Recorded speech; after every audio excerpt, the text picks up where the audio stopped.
Hello. आज से हम एक न्यू सीरीज चालू करेंगे और वो है क्रिटिसिज्म की। इसकी शुरुआत मैं न्यू क्रिटिसिज्म से करूंगी। अभी ये जो वर्ड है न्यू, ये काफी सिग्निफिकेंट है। इसका एक्सप्लेनेशन मैं आपको कुछ देर में करूंगी, बताती हूँ। लेकिन न्यू क्रिटिसिज्म जो है ये मूवमेंट काफी इम्पोर्टेंट है, क्योंकि इसकी वजह से क्या हुआ, जो भी क्रिटिसिज्म था ना, उसका जो ट्रेंड था या फिर जो जैसे क्रिटिसिज्म पहले चला आ रहा था और इस मूवमेंट के बाद से जो होना चालू हुआ वो थोड़ा चेंज हो गया। अभी ये जो टर्म है न्यू क्रिटिसिज्म, इसको लिया गया है जॉन ग्रोव रैंसम के बुक से। इन्होंने एक ऐसे कलेक्शन पब्लिश किया था जिसका नाम था न्यू क्रिटिसिज्म। तो उसकी वजह से इसको न्यू क्रिटिसिज्म बोला गया। और ये जो मूवमेंट था ये काफी शॉर्ट लिव था। शॉर्ट लिव था मतलब ये शुरू हुआ और फिर इसके बाद ये ब्रांच आउट हुआ। ठीक है, शॉर्ट लिव था मतलब ये कुछ ज्यादा नहीं, एक डेकेड भी नहीं चला होगा, ये मूवमेंट पूरा चला। फिर इसके बाद जैसे इस मूवमेंट को आगे आगे इसके अलग अलग टर्म्स है, तो ये टर्म्स ने अपना आगे चल के अपना एक अलग मूवमेंट बना लिया। ठीक है, तो ये न्यू क्रिटिसिज्म तो शॉर्ट लिव्ड था, लेकिन इसकी वजह से जो लिटरेरी क्रिटिसिज्म के अलग अलग जॉनरा शुरू हुए या फिर अलग अलग ट्रेडिशन शुरू हुए, वो काफी इम्पैक्टफुल है। इसलिए सबसे पहले न्यू क्रिटिसिज्म को पढ़ना जरूरी है, हमें ये समझना जरूरी है। ठीक है, तो अभी जैसे मैंने बोला कि इसमें क्या हो गया, इन्होंने एक नया तरीका बताया जिससे हम वर्क को क्रिटिक करें। अभी यहाँ पे क्रिटिक का स्पेलिंग देखो अलग लिखा है। क्रिटिक इनका क्या मतलब है, उसको एनालाइज करना। जो भी पढ़ते हो उसको एनालाइज करना। ऐसा जरूरी नहीं है कि हम लोग जब भी किसी चीज को क्रिटिसाइज करते हैं तो वो किसी निगेटिव कनोटेशन में ही चला जाए। उसका पॉजिटिव चीज भी हो सकती है। हम अगर कोई चीज पढ़ते हैं तो फिर और जब हम उसके बारे में किसी को ओपिनियन देते हैं, फॉर एग्जाम्पल अगर आपने कोई एक मूवी देखी और अभी आपको अपने फ्रेंड को बतानी है कि तुम ये जाके मूवी देखो, तो आप उसके पॉजिटिव्स बताओगे, निगेटिव्स बताओगे, ताकि आपका जो फ्रेंड है वो उस पे बेस्ड एक ओपिनियन क्रिएट करे। ठीक है, तो न्यू क्रिटिसिज्म में भी यही हुआ, उन्होंने एनालिसिस करने का तरीका बताया। लेकिन ट्रेडिशनल क्रिटिसिज्म में क्या होता था, हर कोई क्रिटिसिज्म नहीं करता था। ठीक है, क्योंकि लोगों को करना ही नहीं आता था। कि उनको लगता था कि ये क्रिटिसिज्म है ये आइदर पोएट्स कर सकते हैं या दूसरे राइटर्स कर सकते हैं। तो यहाँ पे इन्होंने क्या किया, इन्होंने ऐसे कुछ मेथड्स हमें बताए, कुछ ऐसे तरीके बताए जिनका यूज करके हम क्रिटिकिंग करना चालू करें। एज एन हम नॉर्मल लोग भी किसी के लिए अपना एक ओपिनियन दे सकते हैं। आपको एक बहुत बड़ा फिल्म क्रिटिक होने की ज़रूरत नहीं है जानने के लिए या ये बताने के लिए कि कौन सी मूवी अच्छी है या कौन सी मूवी खराब है। आपको मूवी देख के ही समझ में आ जाता है कि वो अच्छी है या नहीं है। सिमिलरली किसी भी बुक को लेके आप कोई भी बुक पढ़ो और उस बुक पे ऊपर आप एक ओपिनियन दे सकते हो। आपको एक बहुत बड़ा लिटरेरी क्रिटिक या वेल रेड इंसान होने की ज़रूरत नहीं है। यस, ओवर द इयर्स वो चेंज हो जाता है। अगर हम पहले कोई बुक पढ़ते थे, आगे चल के हमारे शायद ओपिनियन चेंज हो जाए। लेकिन वो सब भी क्यों पॉसिबल है, क्योंकि अभी हमारे पास ये तरीके हैं, हमारे पास ये स्टेप्स है, मेथड्स है, जिनको यूज करके हम क्रिटिकिंग करना चालू कर सकते हैं। अभी न्यू क्रिटिसिज्म के साथ कौन से लोग एसोसिएटेड थे, तो उसमें से एक था Cleanth Brooks, Robert Penn Warren, RP. Blackmore, IA. Richards, Allen Tate, William Wimsatt और मोनरो बियर्डस्ली। अभी ये जो न्यू क्रिटिसिज्म था ना, इसमें खास करके ये हुआ था, पोइट्री के ऊपर क्रिटिसिज्म हुआ था। जैसे अगर आप ट्रेडिशनल क्रिटिसिज्म भी देखो, ट्रेडिशनल क्रिटिसिज्म मतलब जो पहले के ज़माने में होता था, जैसे ग्रीक्स करते थे या रोमांटिक पोएट्स करते थे, तो वो लोग क्या करते थे, एक जॉनरा को क्रिटिसाइज करते थे या फिर वो एक जॉनरा को क्रिटिक करते थे। जैसे आप अरिस्टोटल का एग्जांपल लो, उसका है पोएटिक्स। तो ये एक जॉनरा पे क्रिटिक है, उसने थिएटर को क्रिटिसाइज किया उसमें। ठीक है,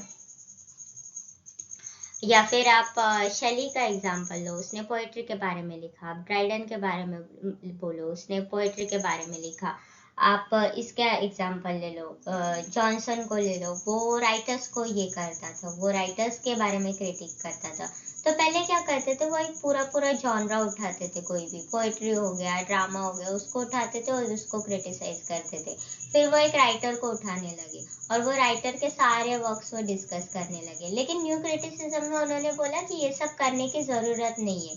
हमको अगर किसी भी चीज़ को क्रिटिसाइज करना है, खास करके पोएट्री को, तो फिर हमें एक ऐसा प्रिवेलिंग ट्रेडिशन लाना पड़ेगा जो इन सब से अलग हो। जैसे अमेरिकन एकेडमिया में जो चल रहा था उस वक्त, वहाँ का जो लिटरेरी सर्कल था, वो लोग क्या करते थे, पहले से ट्रेडिशनल क्रिटिसिज्म को ही फॉलो करते थे। जो भी प्लेटो ने बोला था या अरिस्टोटल ने बोला था या फिर शेक्सपियर के बारे में कोई अगर ब्रिटिश प्रोमिनेंट क्रिटिक कुछ बोल रहा है, वो उसी को फॉलो करते थे। तो ये लोगों का मानना था कि हमें ये सब करने की ज़रूरत नहीं है, हमें कुछ ऐसे नए तरीके ढूंढने पड़ेंगे जो जिनका यूज करके हम एक नए तरीके से हर एक वर्क को क्रिटिसाइज कर सके। और ये उन्होंने बोला था कि ये एज ए रिएक्शन होना चाहिए, कि उसके अगेंस्ट जाके बात करो। जो भी ट्रेडिशनल क्रिटिसिज्म हो रहा है उसके अगेंस्ट काम करना चालू करो, एक नया क्रिटिसिज्म लेके आओ। तो एक मूवमेंट था रशियन फॉर्मलिज्म, उससे अमेरिकन एकेडमिया को काफ़ी इंस्पिरेशन मिली। रशियन फॉर्मलिज्म ने क्या बोला कि कोई भी वर्क होता है उसको तुम किसी का वर्क मत समझो, उसको फॉर्म्स में देखो। उसका एक फॉर्म होता है, स्ट्रक्चर होता है, मीटर होता है, तुम उसका यूज करके इसको स्टडी करना चालू करो। तो इसमें क्या बोला कि जो भी फॉर्म्स है, ये फॉर्म है तो फिर उसको एज अ फॉर्म के जैसे देखो। जैसे अगर ये सपोज रोमांटिक ट्रेडिशन में लिखा गया है तो फिर वो उसका फॉर्म हो गया रोमांटिक फॉर्म में। तो फिर तुम जब उसको एनालाइज करोगे तो तुम उसको रोमांटिक फॉर्म से एनालाइज करो। न्यू क्रिटिसिज्म ने क्या किया, उन्होंने इसको थोड़ा हाइटन कर दिया। ठीक है, फॉर्म तो स्टडी करना है, स्ट्रक्चर भी देखना है, लेकिन उसके अलावा भी जो भी टेक्स्ट है ना, उसमें जो वर्ड्स है, हर एक वर्ड को पढ़ो, हर एक वर्ड का मतलब समझो। क्योंकि पहले क्या हो रहा था, जैसे ट्रेडिशनल क्रिटिसिज्म में बताया मैंने कि वो पूरे जॉनर को स्टडी कर रहे थे या फिर राइटर को स्टडी कर रहे थे। तो फिर इसकी वजह से क्या हुआ, यहाँ पे जॉनर इंपॉर्टेंट हो गया, राइटर इंपॉर्टेंट हो गया, लेकिन वो जो टेक्स्ट लिखा गया है उस पे ये लोग कोई ओपिनियन दे ही नहीं रहे थे कि वो कैसा है। जैसे अगर मैंने ग्रीक थिएटर पे एक वीडियो बनाया, अगर आपने नहीं देखा है तो प्लीज़ जाके देखो। उसमें मैंने कॉमेडी के बारे में बात की है, ट्रेजेडी के बारे में बात की है। तो जब हम लोग सोफोक्लिस का इडिपस द रेक्स स्टडी करते हैं फ्रॉम अरिस्टोटल्स पर्सपेक्टिव, तो हम देखते हैं कि उसमें यूनिटी फॉलो हुआ है कि नहीं, वो हीरो अरिस्टोटल ने जैसे बोला है वैसे है कि नहीं, वहाँ पे उसका हेमोशिया है कि नहीं, कथारसिस हो रहा है कि नहीं, ये सारी चीज़ें हम लोग देखते हैं। लेकिन हम कहीं पे भी ये नहीं बात करते कि वो पढ़ने के लिए अच्छा है कि नहीं, या फिर उसमें से हम कुछ सीख सकते हैं कि नहीं। और अगर आप उसको सिर्फ प्लेजर रीडिंग के लिए भी पढ़ रहे हो तो फिर उसमें से आपको प्लेजर मिल रहा है कि नहीं। तो फिर जो भी है उस टेक्स्ट पे कोई ओपिनियन हमको मिलता ही नहीं, हमको जॉनर के बारे में पता चलता है या फिर उसका ओवरऑल एक्सपीरियंस की बात करते हैं, लेकिन वो वर्क एक्चुअली कैसा है उसका क्वालिटेटिव एनालिसिस होता ही नहीं है। तो जब इस तरीके से हम किसी वर्क को स्टडी करते हैं तभी क्या हो जाता है, वो जो लिटरेरी टेक्स्ट होता है वो इररिलेवेंट हो जाता है, तो उसका कोई यूज है ही नहीं ना। तुम एक स्ट्रक्चर को ही स्टडी कर रहे हो, उसमें क्या, उसमें यूनिटी फॉलो हो रहा था कि नहीं, तो उसमें प्ले का क्या रोल है, उसमें प्ले कोई रोल ही नहीं प्ले करता। तो न्यू क्रिटिक्स को ये रिड्यूस करना था, उनको बोलना था कि अगर हम लोग कुछ पे क्रिटिक कर रहे हैं तो फिर उसको स्टडी करो, उसके बारे में बात करो। सपोज अगर मैंने कल को बात की एनिमल मूवी की, तो मैं उस मूवी के बारे में बात ही नहीं करूँ, मैं बस रणबीर कपूर की बात करूँ कि अरे उसके बाल बड़े थे, या फिर मूवी इतने घंटे की थी, मुझे बोर हो रहा था, फिर मैं उस मूवी के बारे में कुछ ओपिनियन दूँ ही नहीं।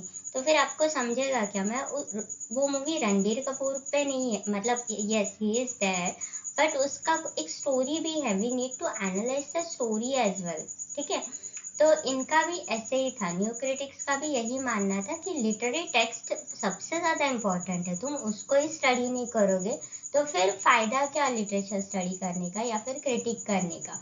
और उनका ये मानना था कि हमको अगर कुछ एनालाइज करना है तो फिर वो जो टेक्स्ट है वही सफिशेंट होता है, हमें ये जानने की ज़रूरत नहीं है कि वो राइटर क्या कर रहा है, या फिर उस एक्टर ने क्या किया, या फिर वो किस कंडीशंस में लिखा गया, इनकी कोई ज़रूरत नहीं है। तो फिर बायोग्राफी या ज्योग्राफिकल लोकेशन या फिर पॉलिटिक्स, हिस्ट्री, इन सब की कोई ज़रूरत नहीं है। उनके अलावा भी हम उस टेक्स्ट को एनालाइज कर सकते हैं, उसको समझ सकते हैं। तो फिर इन सब को अगर यूज करके देखोगे तो कहीं ना कहीं तुम्हारा क्या हो जाएगा, एक जजमेंट जो है वो थोड़ा क्लाउडी हो जाएगा। तो फिर वो सब नहीं करो, तुम सिर्फ जो टेक्स्ट है तुम्हारे सामने उसी को स्टडी करो। और उसके लिए उन्होंने काफ़ी इंपॉर्टेंट टर्म दिया था, ऑटोटेलिक टेक्स्ट। ये सवाल नेट एग्जामिनेशन में काफी बार पूछते हैं कि ऑटोटेलिक टेक्स्ट क्या होता है, या फिर वो किस मूवमेंट के साथ एसोसिएटेड है। तो वो न्यू क्रिटिसिज्म के साथ एसोसिएटेड है, और उसका मतलब ये है कि वो जो टेक्स्ट है वो तुमको ऑटोमेटिकली सारी बातें बताता है। ठीक है, तो इसको ऐसे याद रखो, ऑटोटेलिक, वो टेक्स्ट ही ऑटोमेटिकली तुमको सारी बातें बता रहे हैं। तो इसका मतलब ये है कि अगर तुम्हारे सामने एक पोयम है, तो तुम्हें उस पोयम के बारे में जो कुछ भी जानना है ना, वो उसके वर्ड्स में लिखा है। तुमको राइटर के बारे में जानने की जरूरत नहीं है, या फिर उसने किस सर्कमस्टांसेस में लिखा वो भी जानने की जरूरत नहीं है। जो भी है वो पोयम पढ़ो, उसको समझो। क्योंकि तुमको ये जानने की जरूरत नहीं है कि वो पोयम लिखते वक्त उसने सुबह उठ के चाय कितने बजे पी थी, या फिर उस चाय पीने की वजह से उस पर कुछ इम्पैक्ट हुआ क्या, या फिर उसने खाने में उसका पसंद का खाना नहीं था इसलिए उसने वो पोयम वैसे लिखा गया, ऐसा जरूरी नहीं है। तो फिर क्योंकि उसका उस पोयम पे कोई इम्पैक्ट नहीं हो पड़ेगा, और अगर पढ़ा भी है तो फिर वो पोयम सबसे ज्यादा इम्पोर्टेंट है, तुम उसको स्टडी करो। एक बार तुमने वो पोयम को स्टडी कर लिया तो फिर वो तुमको वो पोयम समझ में आ गया, तुमको राइटर का स्टेट ऑफ माइंड वहाँ पे नहीं जानना है। हम साइकोलॉजी नहीं पढ़ रहे, ठीक है, हम लोग लिटरेचर पढ़ रहे हैं। तो फिर वो वर्ड्स को एनालाइज करो। तो ऑटोटेलिक टेक्स्ट में उन्होंने यही बोला कि वो क्या है, जो भी तुमको जानना है, everything you need to know is in the text. तो वो टेक्स्ट में सारी बातें, तुम उसी से पूरा टेक्स्ट समझ लो। वो टेक्स्ट ऑटोमेटिकली तुमको सारी बातें बताएगा। ऑथर की बायोग्राफी, हिस्ट्री या और भी दूसरे आउटसाइड ओपिनियंस है, उसकी कोई ज़रूरत नहीं है। जो भी दूसरी चीज़ है वो सारी इररेलेवेंट है। और इसकी वजह से क्या हो गया, ऑब्जेक्टिव क्रिटिसिज्म आ गया। ऑब्जेक्टिव क्रिटिसिज्म का क्या मतलब होता है, एक बार अगर तुमको कुछ जानने की ज़रूरत नहीं है वो क्या था कैसे था, तो फिर तुम कोई भी उस इंसान को वो टेक्स्ट को स्टडी कर सकता है। कोई भी इंसान कोई भी बुक उठा के उसको पढ़ना चालू कर सकता है।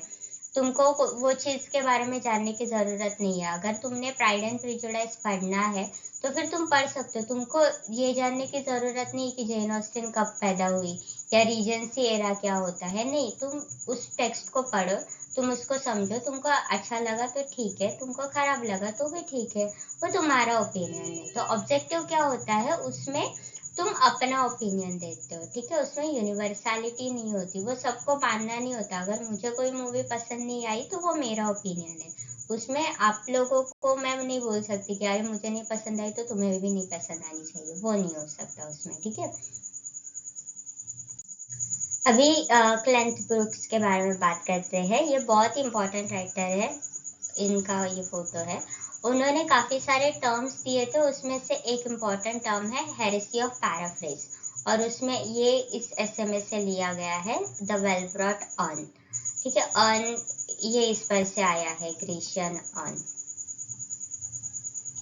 ये ग्रेशियन ऑन काफी फेमस पोयम का एक पार्ट है, पोयम के टाइटल का एक पार्ट है। आप मुझे कमेंट्स में बताना ये किसका पोयम है, ठीक है। तो उन्होंने उनका एक ऐसे था, वेल ब्रॉट ऑन, उसमें उन्होंने हेरेसी ऑफ पैराफ्रेज ये टर्म दिया। हेरेसी का क्या मतलब होता है, ब्लास्फेमी। ब्लास्फेमी मतलब क्या होता है कि कोई एक रिलीजन है तो उस रिलीजन के अगेंस्ट कुछ बात करो, गलत बात करो या गंदी बात करो, खराब बात करो, तो फिर उसको बोलेंगे ब्लास्फेमी या हेरेसी। तो इन्होंने पैराफ्रेज को भी, पैराफ्रेज करने का जो टेक्निक होता है उसको भी हेरेसी बोला या ब्लास्फेमी बोला। पैराफ्रेजिंग क्या होता है, कोई भी टेक्स्ट दिया है, अभी जैसे शेक्सपियर के पोएम्स होते हैं तो वो यूजुअली दी, दाव ऐसे वर्ड्स यूज करते हैं। तो हम लोग जब उसको ट्रांसलेट करते हैं तो हम यू, यूर ऐसे ट्रांसलेट नहीं, सॉरी, पैराफ्रेज करते हैं तो यू और यूर आ जाते हैं। सो दैट क्या होता है, पढ़ने में आसानी होती है। किसी भी टेक्स्ट को। या फिर कभी कभी क्या होता है, अब देखो जब भी हम लोग स्कूल में पोएम्स पढ़ते थे, तो अगर कीट्स का भी पोयम है तो फिर वो एकदम सिंपल लैंग्वेज में लिखा होता था। शेक्सपियर का कोई पोयम है वो एकदम सिंपल लैंग्वेज में लिखा होता था, ताकि 10th स्टैंडर्ड के बच्चों को, 9th स्टैंडर्ड के बच्चों को वो समझ में आ सके। तो उसको क्या करते हैं, वो पैराफ्रेज करते हैं। क्लेंथ ब्रुक्स ने पैराफ्रेज को हेरेसी से कंपेयर किया। उसने ब्लास्फेमी बोला उसको, उसने बोला कि ये बहुत गलत चीज है, ये एक तरह का कार्डिनल सिन है। कार्डिनल सिन मतलब ये बहुत गलत बात है, तो हमें ये नहीं करनी चाहिए। उसने क्या बोला, पैराफ्रेज, और फिर उसने ट्रांसलेशन के बारे में भी सेम चीज बोली कि ये क्या है, हेरेसी और ब्लास्फेमी है, तो ये हमें नहीं करना चाहिए कभी। अभी उसने क्या बोला कि जब भी किसी वर्क को हम लोग ट्रांसलेट करते हैं ना, तो उसमें से मीनिंग उसका लॉस चला जाता हो जाता है। या फिर कभी कभी क्या होता है कि अगर किसी टेक्स्ट को बहुत खराब किसी ने ट्रांसलेट किया, तो फिर उसका इंटरप्रिटेशन रॉन्ग हो जाता है। जैसे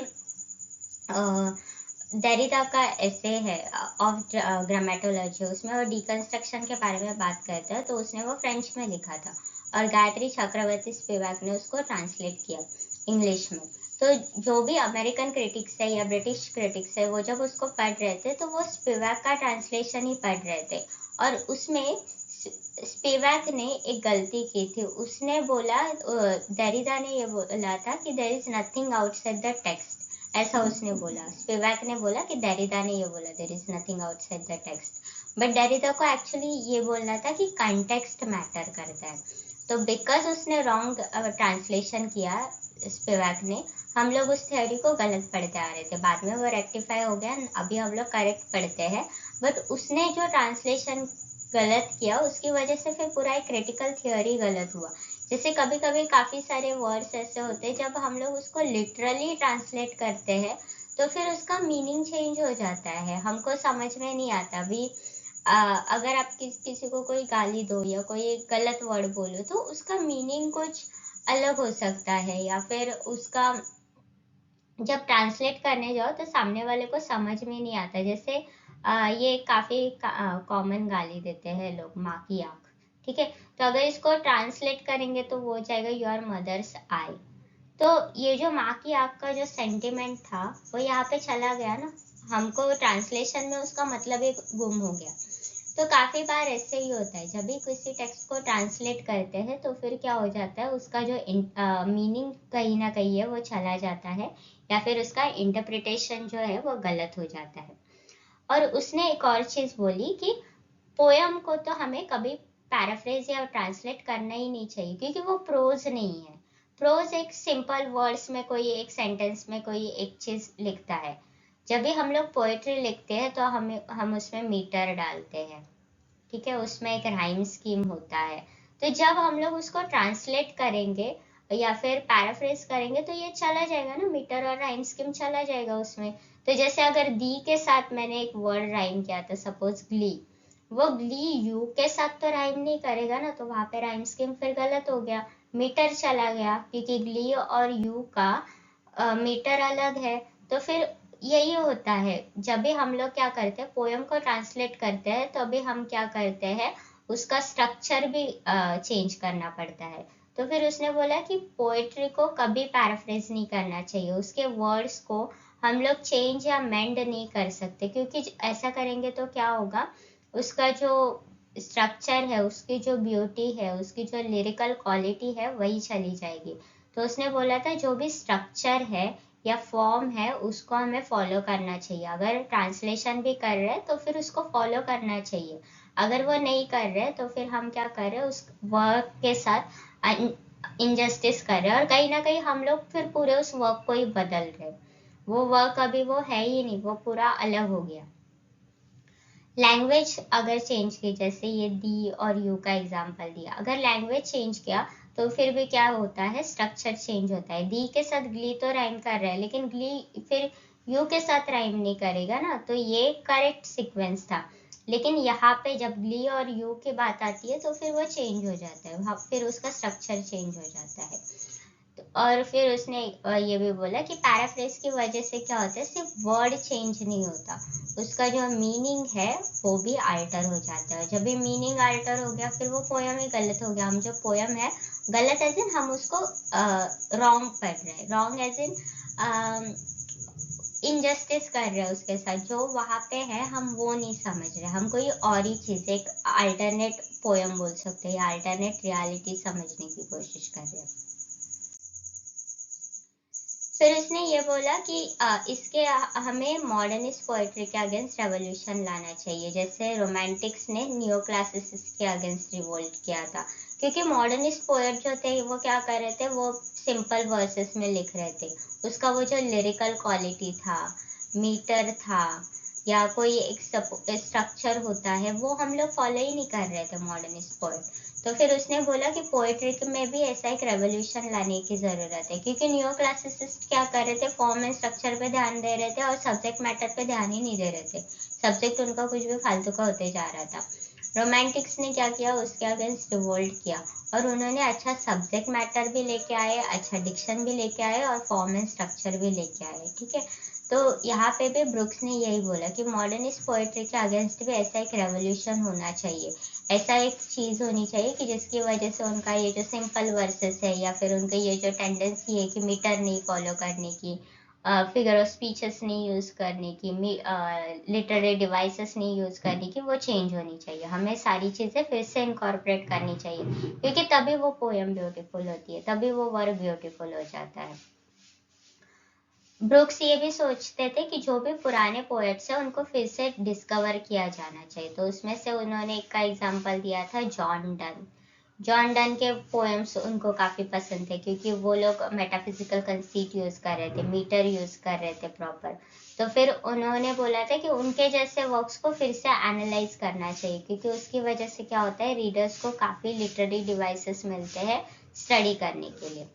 उन्होंने बोला था कि मेटाफर और पैराडॉक्स जो है वो पोएम में यूज होने ही चाहिए। मेटाफर मतलब कंपैरिजन कर लो, मैंने मेटाफर पे भी एक वीडियो बना के रखा है, आप चाहे तो उसको मैं लिंक डिस्क्रिप्शन में डाल दूंगी, आप वो भी चेक कर लेना। पैराडॉक्स का क्या मतलब होता है कि ऑपोजिट आइडियाज को एडवोकेट किया जाता है, कि दो ऑपोजिट मीनिंग वाले वर्ड्स को या फिर दो ऑपोजिट आइडियाज को साथ में लेके आते हैं, तो फिर उसको भी यूज करना बहुत जरूरी है। क्योंकि इन दोनों की वजह से क्या होता है, लोग वो पोयम पढ़ने के बाद सोचने पे मजबूर हो जाएंगे कि अरे इसका क्या मतलब था, या फिर इसकी वजह से अभी आगे चल के उसमें क्या होगा। लोग सोचने पे मजबूर हो जाते हैं, काफी बार उसके बारे में बात करते रहते हैं। तो फिर इसकी वजह से क्या होता है, वो जो पोएट्री का इम्पैक्ट है वो थोड़ा लॉन्ग लास्टिंग हो जाता है। उसने एक और चीज बोली थी कि जो भी लिटरेरी डिवाइसेस थे वो पोयम में यूनिटी लाते। वो अगर पोयम में एक ही मीटर फॉलो हुआ है तो फिर उसकी वजह से क्या आता है, पोयम में यूनिटी आती है, राइम स्कीम यूज होती है तो यूनिटी आती है। वो पोयम बोलने में, रीड करने में, रिसाइट करने में आसानी होती है। मॉडर्निस्ट पोएट वो नहीं कर रहे थे, वो बार बार पोएम का टोन चेंज कर रहे थे, वो स्ट्रक्चर चेंज कर रहे थे। अगर पहले इसमें वो हैप्पी है तो दूसरे में अचानक सैड हो जाएंगे, फिर तीसरे में अलग ही चीज शुरू हो जाएगी। और अगर क्लासिकल राइटर्स भी ऐसे करते थे तो वो लास्ट के स्टांजा में उसको एक कंक्लूजन करते थे या फिर एक प्रॉपर फेयरवेल देते थे उसको, जो मॉडर्निस्ट राइटर्स नहीं करते थे। वो अब्रप्टली उस पोएम को एंड कर देते थे, एंड में हमको कोई एक रेजोल्यूशन नहीं मिलता था जो क्लासिकल राइटर्स में मिलता है। हमें पोएम के एंड में समझ में आ जाता है कि पूरी पोएम में हुआ क्या। इसमें हमें कुछ समझ में नहीं आता, जैसे इमेजिस्ट पोएम लिख रहे थे, एक आध लाइन का पोएम है, 2 लाइन का पोएम है, वो तो 2 लाइन में समझेगा भी नहीं उन्होंने क्या बोला है या किसके बारे में बात कर रहे हैं, तो काफी वो अब्रप्टली एंड हो जाता था। ये एलिमेंट्स को क्यों यूज करना चाहिए, क्योंकि उनकी वजह से पोयम का जो मीनिंग है वो सॉलिड हो जाता है, और एक बार रीडर्स ने इन एलिमेंट्स को समझ लिया तो फिर उनको पोयम भी आसानी से समझ जाएगी। तो फिर ब्रुक्स ने ये बोला था, the meaning of the poem is what the poem says as poem. तो पोयम हमको जो बताएगी वही पोयम का मीनिंग है। हमें राइटर के बारे में जानने की ज़रूरत नहीं है, हमें उसकी हिस्ट्री, बायोग्राफी कुछ भी जानने की ज़रूरत नहीं है। एक बार पोयम को समझो। अभी पोयम को कैसे समझोगे, मीटर्स को देख के, राइम स्कीम को देख के, लिटरेरी डिवाइसेस को देख के, उसके स्ट्रक्चर को देख के, जब ये सब तुमको समझ में आ जाएगा, तुम उस मेटाफर को समझ जाओगे, तुम कोई और लिटरेरी डिवाइसेस को समझ जाओगे, तभी तुम्हें क्या हो जाएगा, वो पोयम भी समझेगा। तो पोयम का मीनिंग वही है जो पोयम तुमको बताती है, हमें आजू बाजू में देखने की जरूरत नहीं है। फिर दो और राइटर थे, विमसेट एंड बियर्सली। इनके ये दोनों एसेस पब्लिश हुए थे, intentional fallacy and effective fallacy. ये पब्लिश हुए थे पहले 1946 में, कभी कभी इनका डेट 1948 भी देते हैं, तो दोनों करेक्ट है। 1946 में भी हुआ था, 1948 में भी हुआ था, लेकिन फिर इनका फाइनल पब्लिकेशन एक जब हुआ, एज इन इनको जब कंपाइल करके पब्लिश किया गया, तो वो पब्लिश किया गया था द वर्बल आइकन में, और वो पब्लिश हुआ था 1954 में। इंटेंशनल फैलेसी एक ऐसे है जिसमें विमसेट एंड वियर्सली बात करते हैं कि हम जब भी किसी पोएम को अज्यूम करते हैं या फिर एनालाइज करते हैं ये अजम्पशन के अंदर कि राइटर ने यही सोच के लिखा होगा, तब हम क्या करते हैं, गलती करते हैं, क्योंकि हमें पता नहीं ना वो राइटर का इंटेंशन क्या है। अभी सपोज अगर हम लोग ग्रे कलर की बात करें, ठीक है, तो ग्रे कलर हमेशा सोलम कलर है। सोलम कलर है मतलब सैडनेस के साथ उसको एसोसिएट किया जाता है, या फिर कभी कुछ अच्छा नहीं हो रहा या बुरा, मतलब सब ऐसे सैड सैड कुछ हो रहा है, तभी कोई ग्रे कलर, ग्रे, उन सबको फिर ग्रे ग्रे दिखता है। जैसे अगर आपने वो डेला वाला गिफ्ट ऑफ मैजाई, अगर आपने वो स्टोरी पढ़ा है, तो उसमें देखो वो डेला जब अपने विंडो के बाहर दिखती है तो उसको ग्रे सब दिखती है, ग्रे इवनिंग। फिर उसको वो बर्फ पड़ी है वो भी ग्रे ग्रे दिखती है, तो फिर वो हम लोग उसको हमेशा ये एसोसिएट करते हैं कि उसकी वजह से वो सैडनेस को बताता है उसके। लेकिन शायद कभी किसी को ग्रे कलर पसंद भी हो सकता है, वो उसकी वजह से लिख सकता है। आपने इंस्टाग्राम पे वगैरह वो रील देखी होगी कि राइटर ने कोई चीज लिखा है, फिर इंग्लिश का प्रोफेसर आके उसके बारे में बात करता है कि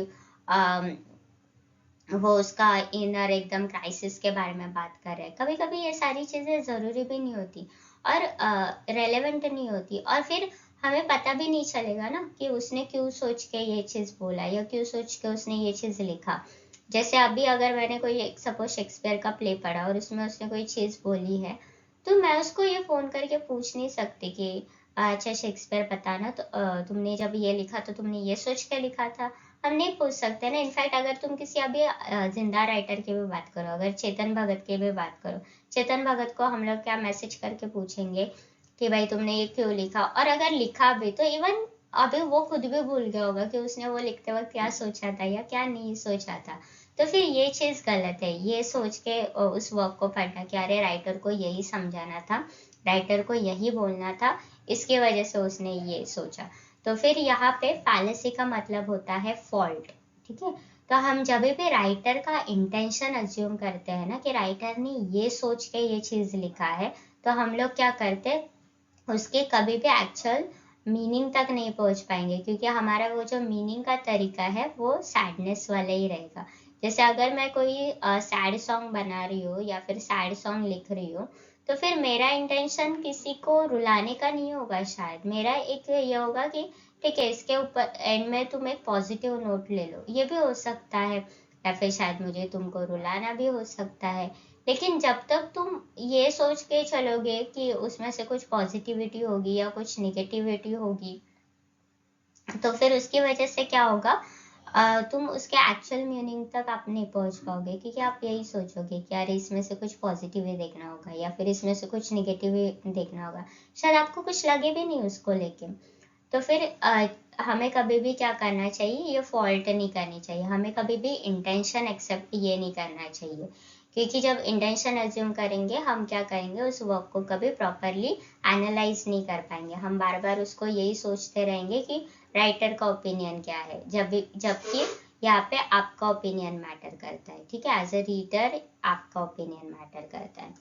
फिर सेकेंड टर्म है अफेक्टिव फैलेसी। अफेक्टिव फैलेसी का मतलब है, अगेन यहाँ पे फैलेसी इज फॉल्ट, और अफेक्ट का मतलब है जब भी कोई चीज पढ़ने के बाद आप पे उसका कुछ इफेक्ट होता है, ठीक है, तो आपके अंदर जो इमोशन इन्वोक होते हैं वो आप पे इफेक्ट हुआ है उसका। तो ये भी अज्यूम करना गलत है कि बिकॉज मेरे ऊपर ये इफेक्ट हुआ तो फिर ये सबके ऊपर होना चाहिए, ठीक है, क्योंकि हर एक इंसान किसी चीज के लिए अलग अलग रिएक्ट करता है।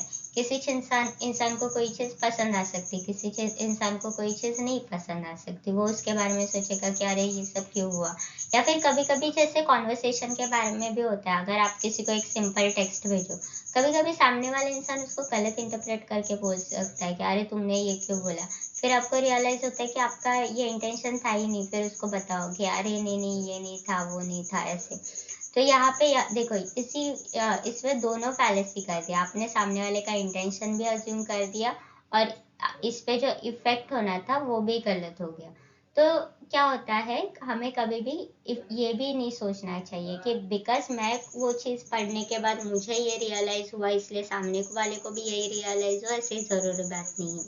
और जब हम लोग ये सोचते हैं ना कि बिकॉज कोई जोक देख के सुन के मुझे हंसी आई तो सामने वाले को भी हंसी आएगी, तो वो भी गलत है, क्योंकि इसकी वजह से क्या होता है, आप एक फॉल्ट करते हो, क्योंकि एक जो ऑब्जेक्टिविटी होती है वो फिर चली जाती है उसमें से, और फिर हम लोग क्या करेंगे, फिर इमोशंस पे ही फोकस करेंगे कि अरे मैं अगर वो चीज़ पढ़ के या फिर वो गाना सुनने के बाद अगर मुझे रोना आया तो फिर सबको रोना आना ही चाहिए। तो फिर हम लोग क्या करेंगे, इमोशंस पे ज़्यादा फोकस करेंगे, हम उस वर्क पे कभी अच्छे से फोकस नहीं करेंगे।